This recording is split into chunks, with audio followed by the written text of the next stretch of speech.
దేవునికి స్తోత్రములు. సహోదరులందరికీ క్రీస్తునామములో వందనములు. ప్రార్థన చేసుకుందాం. పరలోకమందున్న మా తండ్రి, నీ ప్రియకుమారుడు యేసుక్రీస్తునామములో కృతజ్ఞతాస్తుతులు స్తోత్రములు చెల్లించుకుంటున్నాం నాయన.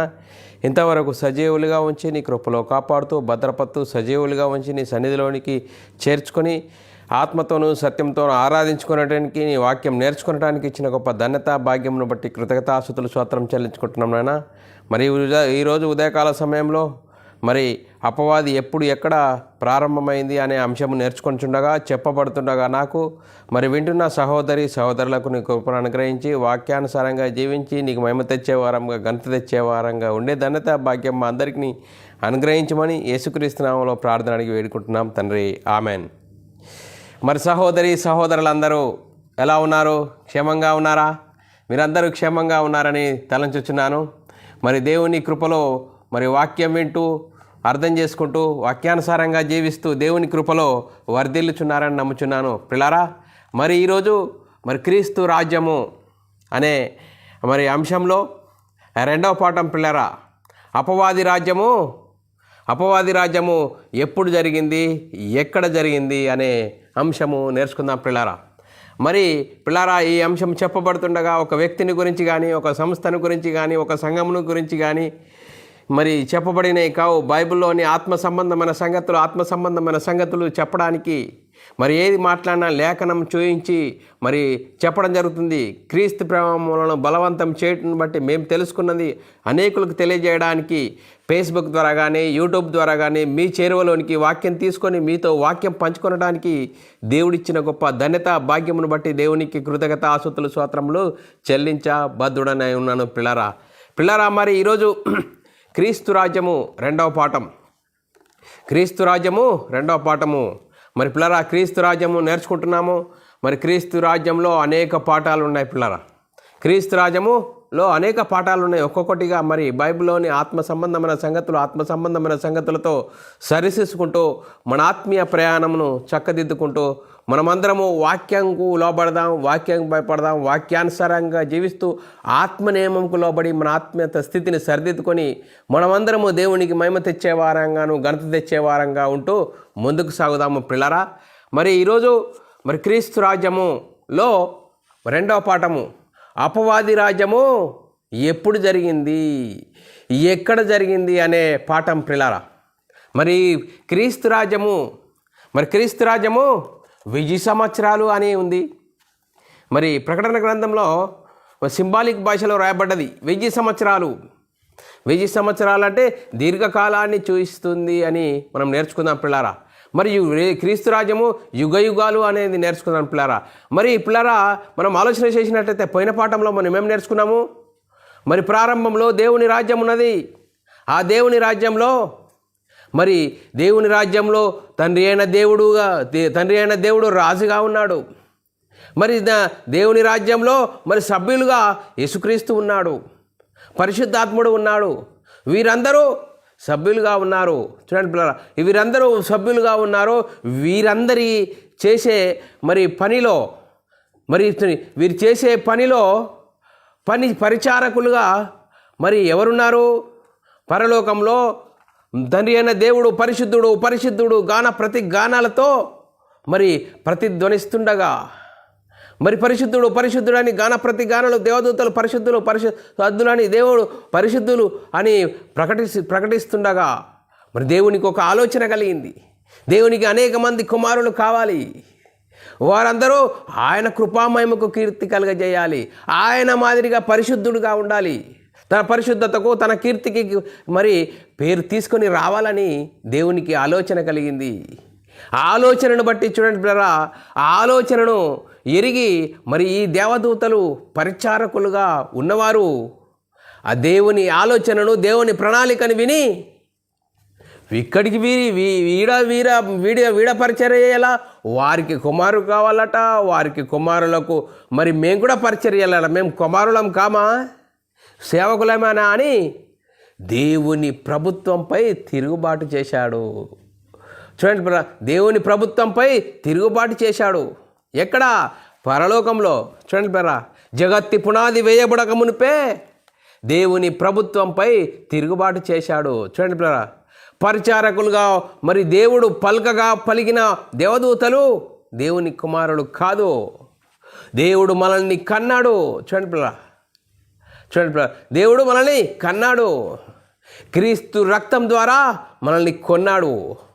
యేసుక్రీస్తు దేవుని కుమారుడు, యేసుక్రీస్తు ప్రభు అని విశ్వసించి యేసుక్రీస్తు నామంలో బాప్తీసం పొందిన మనము క్రీస్తు మహిమను ధరించుకున్నాము. క్రీస్తు రాజ్యంలో చేర్చబడినాము. సంఘంలో చేర్చబడిన మనము దేవుని కుమారులము, దేవుని ఇంటి వారము, దేవునికి వారసులము. చూడండి, దేవుని వారసులమైన మనల్ని దేవునికి కాకుండా చెయ్యాలన్నదే వాడు అపవాది పన్నాగం. చూడండి, దేవుని ప్రభుత్వంపై వాడు తిరుగుబాటు చేశాడు. పిల్లరా, ఈరోజు అపవాది రాజ్యము ప్రారంభం ఎప్పుడు జరిగింది, ఎక్కడ జరిగింది అనే పాఠం నేర్చుకుందాం పిల్లరా. మరి మనం ఆలోచన చేద్దాం పిల్లరా. మనము ఇంతవరకు నేర్చుకున్నాం దేవుని రాజ్యంలో మరి వివిధమైన అధికారాలు, హోదాలని నేర్చుకున్నాం పిల్లరా. ఈ పాఠంలో అపవాది రాజ్యము ప్రారంభము ఎప్పుడు జరిగింది, ఎక్కడ జరిగింది అనేది మనం ఆలోచన చేసినట్లయితే పిల్లరా, ఇదంతా చూడండి పిల్లరా, ఇదంతా దేవుడు ఎప్పుడు సంకల్పించుకున్నాడంటే జగత్తి పునాది వేయబడక మునిపే. చూడండి పిల్లరా, జగత్తి పునాది వేయబడక మునిపే నాకు అనేక మంది కుమారులు కావాలి. చూడండి, ఆయన సంకల్పించుకున్నాడు. అప్పుడు ఆ సంకల్పంలో జరిగింది ఏమిటంటే దేవుని రాజ్యంలో ప్రధానులుగా, అధికారులుగా ఉన్నటువంటి దేవదూతలు దేవుని ప్రభుత్వం మీద తిరుగుబాటు చేశారు. ఎందుకంటే నీవు కనబోయే కుమారులకు కూడా మేము పరిచర్య చేయాలా, మీకు చేయాలి, వారికి కూడా చేయాలా. మేము కుమారులం కారు, కనబడిన వారు కారు. చూడండి, దేవుని ప్రభుత్వంపై అపవాది తిరుగుబాటు చేశాడు. ఎప్పుడు తిరుగుబాటు చేశాడు అంటే జగత్తి పునాది వేయబడక మునిపే అని మనము లేఖనమును బట్టి మనం చూసుకోవాలి పిల్లారా. చూడండి పిల్లారా, వాడి ఆలోచన ఏ విధంగా ఉన్నది అనేది మనము లేఖనమును బట్టి చూస్తే యెషయా గ్రంథంలో 14వ అధ్యాయము 13, 14, 15 వచనంలో చాలా చక్కగా రాయబడ్డది పిల్లారా అపవాదిని గురించి. నేను ఆకాశమునకెక్కిపోయేదను, దేవుని నక్షత్రములకు పైగా నా సింహాసనమును హెచ్చించుందును, ఉత్తర దిక్కున సభాపర్వతం మీద కూర్చుందును, మేఘమండలం మీద కెక్కెదును, మహోన్నతునిగా నన్ను నేను సమానునిగా చేసుకొందును అని నీవు నీ మనసులో అనుకుంటివి కదా. నీవు పాతాళమునకు, నరకంలో ఒక మూలకు త్రోసివేయబడితివే. చూడు, నువ్వు ఏం చేసావు, నీ ఆలోచన విధానం ఏంటి, నువ్వెక్కడికి వెళ్ళావు, నీవు పాతాళమునకు, నరకంలో ఒక మూలకు తోసివేయబడితివే. దేవుడు సంకల్పించిన సంకల్పానికి వ్యతిరేకంగా వాడు దేవుని కంటే ఎక్కువగా హెచ్చించుకున్నాడు. వాడు చూడండి పిల్లరా, దేవుని రాజ్యం కంటే తన రాజ్యమును, మరి దేవుని రాజ్యాన్ని సుసంతరించుకోవాలనుకున్నాడు పిల్లరా. చూడండి పిల్లరా, దేవుని రాజ్యాన్ని, తన రాజ్యాన్ని రాజ్యంగా చేసుకోవాలనుకున్నాడు సాతాను. చూడండి పిల్లరా, వాడు ఆలోచన విధానం, చూడండి పిల్లరా, వాడు ఆలోచన విధానం ఏ విధంగా ఉన్నది. చూడండి పిల్లరా, అభిషేకము పొందిన కేరుబుగా ఉండేను. చూడండి, అభిషేకం పొందిన కేరుబుగా ఉండి గొప్పవాడుగా ఉన్నవాడు, వాడి ఆలోచన విధానం ఏ విధంగా జరిగిందో చూద్దాం పిల్లరా. హెజ్కేలు గ్రంథము 28వ అధ్యాయము 12 నుంచి 18 వచనంలో రాయబడిన మాట చదువుకుందాం పిల్లరా. నరపుత్రుడా, తూరు రాజును గురించి అంగలార్పును ప్రవచనమెత్తి ఇలాగో ప్రకటించుము. ప్రభువైన యెహోవా సెలవిచ్చినదేమనగా, పూర్ణ జ్ఞానమును సంపూర్ణ సౌందర్యము గల కట్టడంనకు మాదిరివి. చూడండి పిల్లరా, పూర్ణ జ్ఞానమునకు, పూర్ణ సౌందర్యము గల కట్టడంనకు మాదిరివి. దేవుని తోటకు ఏదేను, చూడండి, దేవుని తోటకు ఏదేనులో నీవుంటివి. మాణిక్యము, గోమేధికము, సూర్యకాంతము, రక్తవర్ణపు సులేమోను రాయి, మరకపుతపు రాయి, నీలము, పద్మరాగము, మాణిక్యము అను అమూల్యమైన రత్నములతో, బంగారంతోనూ నీవు అలంకరింపబడి ఉన్నావు. చూడు, నీవు అలంకరింపబడి ఉన్నావు. నీవు నియమింపబడిన దినమున పిల్లన గోవులను వాయించుచు నీకు సిద్ధమై అభిషేకము నొందిన కేరెబుగా యొక్క ఆశ్రయముగా నీవుంటివి. అందుకే నేను నిన్ను నియమించి తిని. నువ్వు ఎలా ఉన్నావు? అభిషేకము నొందిన కెరూబుగా ఉంటుంది. అందుకే నిన్ను నియమించి తిని. దేవునికి ప్రతిష్ఠింపబడిన పర్వతం మీద నీవుంటివి. కాలుచున్న రాళ్ల మధ్యలో నీవు సంచరించుచుంటివి. నీవు నియమింపబడిన దినము మొదలుకొని పాపము నీ యందు కనబడు వరకు ప్రవర్తన విషయంలో నీవు యథార్థవంతుడిగా ఉంటివి. చూడండి, నీవు యథార్థవంతుడిగా ఉంటివి. అయితే నీకు కలిగిన విస్తారమైన వర్తకం చేత లోపల నీవు అన్యాయము పెంచుకొని పాపము చేయిచు వచ్చితివి గనుక దేవుని పర్వతం మీద నీవుండకుండా నేను నిన్ను అపవిత్రపరిచితిని. ఆశ్రయముగా ఉన్న కెరూబు కాలుచున్న రాళ్ల మధ్య నీవికను సంచరింపవు. నిన్ను నాశనము చేసి తిని నీ సౌందర్యమును చూసుకొని నీవు గర్వించిన వాడవైతివి. నీ తేజస్సు చూసుకొని నీ జ్ఞానమును చెరుపుకొంటివి. కావున నేను నిన్ను నేలను పడవేసేదను. రాజులు చూచుచుండగా నిన్ను ఏలనకు అప్పగించేదను. నీవు అన్యాయముగా వర్తకము జరిగించి కలుగజేసుకొని విస్తారమైన దోషముల చేత నీవు నీ పరిశుద్ధ స్థలమును చెరుపుకొంటివి గనుక నీలో నుండి నేను అగ్ని పుట్టించేదను. అది నిన్ను కాల్చి వేయును. జనములు చూచుచుండగా దేశం మీద నిన్ను బూడిద చేసేదను అని. చూడండి, సాతాను గురించి ఎంతగా ప్రవచించాడు ఎజ్కేలు. చూడండి బ్రదర్, సాతాను ఏ విధంగా అభిషేకం నొందిన కెరూబుగా పరిశుద్ధుడుగా ఉన్నాడు. చూడండి బ్రదర్, కానీ లోపల అన్యాయం పెంచుకున్నాడు. దేవుని రాజ్యం కంటే అధికంగా ఎంచుకున్నాడు. దేవుని రాజ్యంపై చూడండి బ్రదర్ తిరుగుబాటు చేశాడు. ఎక్కడ చేశాడంటే పరలోకంలో. అప్పుడు వాడు ఏమయ్యాడంటే అపవాదిగా అయ్యాడు. అపవాదిగాను సాతానిగాను అయ్యాడు పిల్లారా. చూడండి, వాడు అపవాది సాతాను ఎప్పుడయ్యాడు? జగత్తి పునాది వేయబడమునికే పరలోకంలోనే. చూడండి, సాతాను రాజ్యము అనేది ఎక్కడ ప్రారంభమైంది? ఎప్పుడు ప్రారంభమైంది అంటే జగత్తి పునాది వేయబడక మునిపే పరలోకంలో ప్రారంభమైంది. అపవాది తిరుగుబాటు చేశాడు దేవుని ప్రభుత్వం మీద. అంటే చూడండి, జగత్తి పునాది వేయబడక మునిపే దేవుడు ఎప్పుడైతే సంకల్పించాడో, తన అధికారాన్ని విస్తరించాలనుకున్నాడో, తన మహిమను విస్తరించాలనుకున్నాడో, తనకు అనేక మంది కుమారులు కావాలనుకున్నాడో, వారు తన సన్నిధిలో పరిశుద్ధులుగా నిర్దోషులుగా ఉండాలనుకున్నాడో, ఆ సంకల్పానికి వ్యతిరేకంగా అపవాది తిరుగుబాటు చేశాడు. చూడండి, తిరుగుబాటు చేశాడు. ఎప్పుడు చేశాడు? తన సంకల్పము ఎలాంటిది? ఎఫెసీయులకు రాసిన పత్రిక 1:4-6 ఎట్లనగా తన ప్రియుని యందు తాను ఉచితముగా మనకు అనుగ్రహించిన తన కృపామహిమకు కీర్తి కలుగునట్లు తన చిత్త ప్రకారమైన దయా సంకల్పము చొప్పున యేసుక్రీస్తు ద్వారా తన కుమారుడుగా స్వీకరించుటకై ముందుగా తన కోసం నిర్ణయించుకొని మనము తన ఎదుట పరిశుద్ధులమును నిర్దోషులమై ఉండవలన జగత్తు పునాది వేయబడక మునిపే ప్రేమ చేత ఆయన క్రీస్తులో మనను ఏర్పరచుకొనెను. చూడంటారా, దేవుని సంకల్పమును వాడు వ్యతిరేకించాడు. మేము వీరికి సేవ చేయాలి, ఇంకా వీరికి పిల్లలు కావాలట, వీరికి పిల్లలకు మేము సేవ చేయాలట. చూడండి పిల్లరా, లోపల వాడు సౌందర్యాన్ని చూసుకొని లోపల మురిచిపోయాట. చూడండి, అభిషేకము నొందిన కెరూబుగా రాళ్ల మధ్యలో వాడు సంచరించచ్చు. చూడండి ఏ విధంగా ఉన్నాడు. కానీ లోపల వాడు గర్వించబడి దేవుని అధికారం మీద కంటే ఎత్తుగా వాడు హెచ్చించుకున్నాడు. హెచ్చుకుంటే ఎక్కడికి తోసివేయబడ్డాడు. మరియు పరలోకంలో దూతలు ఉన్నారు, వాళ్ళు ఉన్నారు. మేము కూడా కుమారులం కాదా అంటే కాదు. మీరు కనబడిన వారు కాదు. చూడండి పిల్లరా, మరి కనబడిన వారు ఎవరు? దేవుని కుమారులు, దేవుని ఇంటివారు, దేవునికి వారసులు. చూడండి పిల్లరా, మరి దేవుని మహిమకు వారసులు. చూడండి పిల్లరా, మనం ఆలోచన చేసినట్లయితే దేవదూతలు ఎవరు?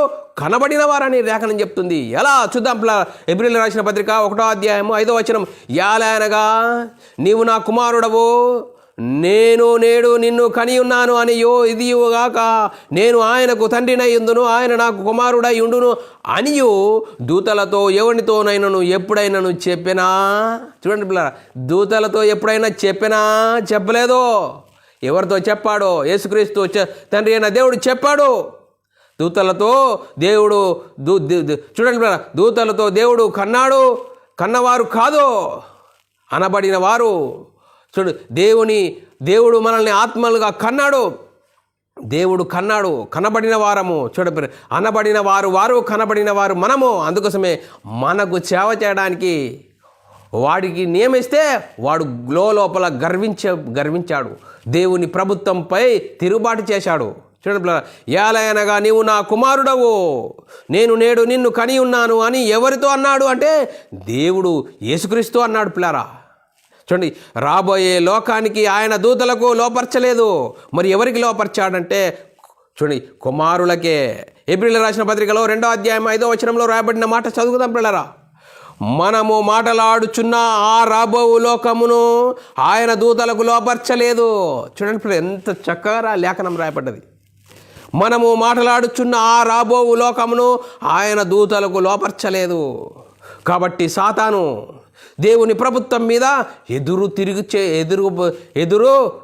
తిరుగుబాటు చేశాడు పిల్లరా. తిరుగుబాటు చేశాడు. చూడండి పిల్లరా, తిరుగుబాటు చేశాడంటే ఒకటి కుమారులం కాదని తిరుగుబాటు చేశాడు. రెండవది రాబోయే లోకానికి వారికి లోపరచలేదట.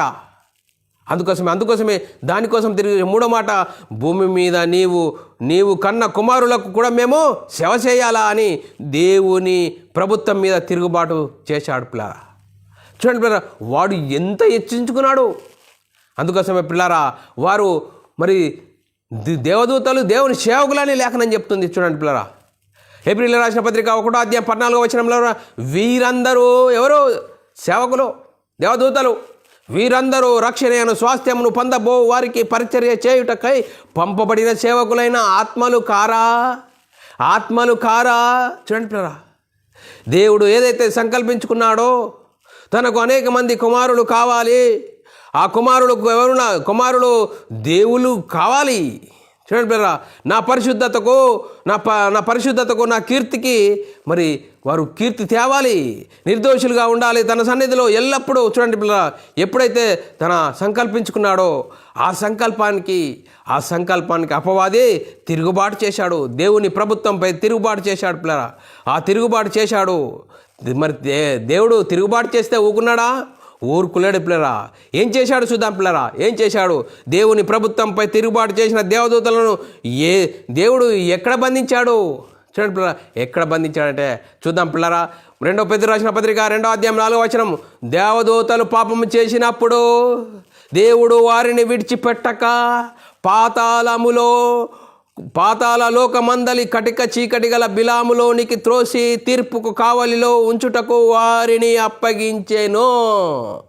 చూడండి పిల్ల, దేవుడు ఊరుకున్నాడు. చూడండి, దేవదూతలు పాపము చేసినప్పుడు దేవుడు వారిని విడిచిపెట్టక పాతాళ లోకమందలి కటిక చీకటి గల బిలాములోనికి త్రోసి తీర్పుకు కావలిలో ఉంచుటకు వారిని అప్పగించెను. ఇది ఎప్పుడు జరిగింది అంటే జగత్తి పునాది వేయబడక మునిపే దేవుడు సంకల్పించిన ఆ సంకల్పానికి వ్యతిరేకంగా అపవాదే తిరుగుబాటు చేశాడు. అందుకోసమే జగత్తి పునాది వేయబడక మునిపే మరి ఇది జరిగింది అని లేఖనం చెప్తున్నది పిల్లరా. మరి మనం ఆలోచన చేయాలి. చూడండి, దేవుడు భూమి మీద ఉన్న ఈ లోకంను కలుగజేయకముందే జరిగింది. ఇంకా మరి చూడండి పిల్లరా, వాడు ఏ విధంగా అనుకుంటున్నాడు పిల్లరా. యూదా రాసిన పత్రిక 1వ అధ్యాయం 6వ వచనంలో, మరియు తమ ప్రధానత్వమును నిలుపుకొనక తమ నివాస స్థలమును విడిచిన దేవదూతలను మహాదినమును జరుగు తీర్పునకు కటిక చీకటిలో నిత్య పాశంలోనికి ఆయనను బంధించి భద్రం చేసెను. చూడండి పిల్లరా, ఏ విధంగా ఉన్నది. చూడండి పిల్లరా, వాడు ఏ విధంగా అనుకున్నాడు. చూడు, దేవుని ప్రభుత్వంకు, దేవుని ప్రణాళికకు, దేవుని ఆ ప్రభుత్వం మీద వాడు తిరుగుబాటు చేశాడు. చూడండి, మరి అభిషేకమునందిన కేరుబుగా వాడు రాళ్ళ మధ్యలో సంచరించుచు వాడు ఏ విధంగా ఉన్నాడు. విస్తారమైన వర్తకం చేత, అంటే వర్తకం అంటే ఈలోక సంబంధమైనది కాదు ప్రియులారా. దేవుని పనిని వాడు చేస్తాడని దేవుడు వాడికి అప్పగించాడు. ఒక ప్రధాన దూతగా అభిషేకం నొందిన కేరుబుగా వాడున్నప్పుడు చూడు, దేవుని ప్రణాళికకే వాడు ఎదురు తిరిగాడు. ఎదురు తిరిగితే దేవుడు ఊరుకున్నాడా? కటిక చీకటి గల బిలాములో వాడిని త్రోసివేసి మరి మూసేశాడు. చూడండి పిల్లరా, మనం ఆలోచన చేద్దాం. యెషయా గ్రంథంలో రాయబడ్డది. యెషయా గ్రంథంలో 14వ అధ్యాయంలో చాలా చక్కగా రాయబడ్డది. నేను ఆకాశమునకు ఎక్కిపోదును, దేవుని నక్షత్రమునకు పైగా నా సింహాసనం హెచ్చించుదును. చూడు, ఉత్తర దిక్కున ఉన్న సభాపర్వతం మీద కూర్చుందును, మేఘమండలం మీద కెక్కుదును, మహోన్నతునితో నన్ను నేను సమానునిగా చేసుకొందును అని నీ మనసులో అనుకొంటివి కదా. నీవు పాతాళమునకు నరకంలో ఒక మూలకు తోసివేయబడితివే. చూడి, వాడు సాతాను. చూడండి పిల్లరా, వాడి పనులు ఏం చేస్తాడు? చెడుగొట్ల పనికి ఏడుళ్ళు లాతానట. సాతానుకో చూడు, చెడగొట్టే పనులలో చేసేవారు చాలా అధికులు ఉంటారు.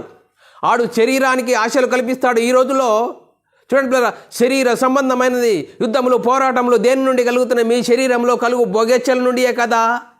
చూడండి పిల్లరా, ఈ శరీరంలో జరుగుతున్న భోగేచ్ఛలు, శరీరాని కోసంలో శరీర అవయవాల్లో జరుగుతున్న భోగేచ్ఛలు ఎవరు చూపిస్తున్నాడు? ఆశలు సాతాను చూపిస్తున్నాడు. అందుకోసమే పిల్లారా, మనం ఆలోచన చేయాలి. వాడు ఏ విధంగా అనుకున్నాడు? సింహాసనం హెచ్చించుతూ ఉత్తర దిక్కున సభాపర్వతం మీద కూర్చుండివే, మేఘమండలం మీద కెక్కుదుని, మహోన్నతునిగా నన్ను నేను సమానునిగా చేసుకొందును. చూడండి, దేవునితో సమానునిగా చేసుకోవాలనుకున్నాడు. చేసుకోవాలని నీవు నీ మనసులో అనుకుంటేవి, నీవు పాతాళమునకు నరకంలో ఒక మూలకు తోసివేయబడితివి.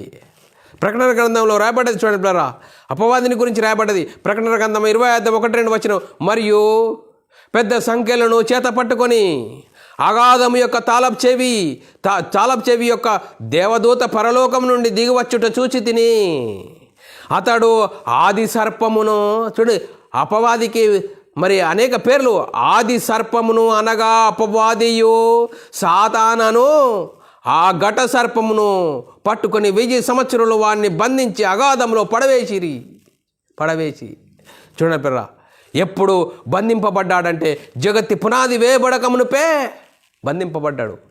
అందుకోసమే చూడండి, ఆ జగత్తి పునాది వేయబడకమునుపే బంధింపబడ్డాడు.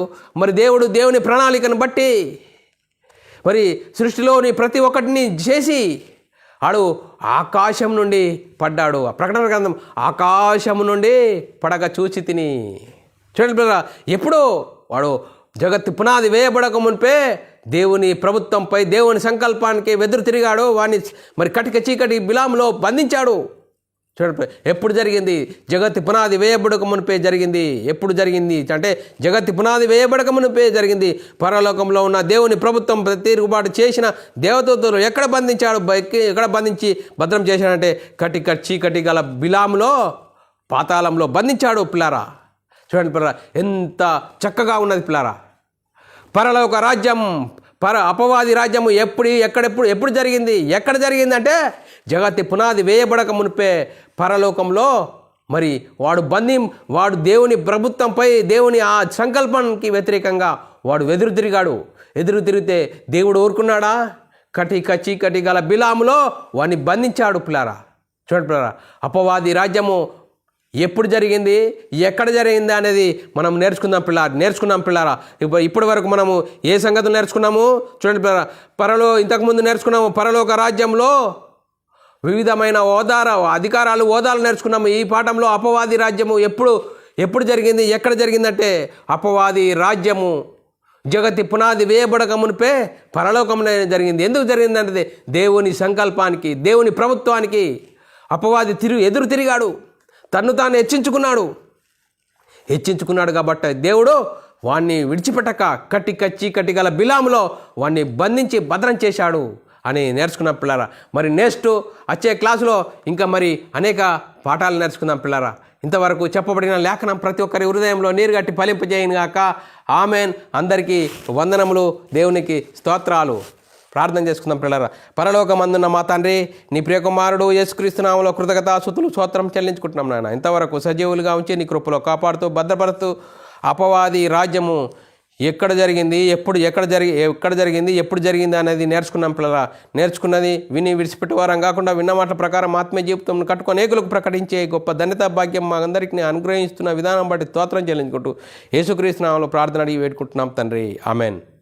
ప్రియులారా, మరి ఇలాంటి అంశాలు వినాలనుకుంటున్నారా? యూట్యూబ్ సెర్చ్లో BW అకాడమీ, అలాగే బైబుల్ విజ్డమ్ అకాడమీ బెరన్ అని ఛానల్ సబ్స్క్రైబ్ చేసుకోండి. మీరు వినండి, అనేక సహోదరులకు షేర్ చేయండి.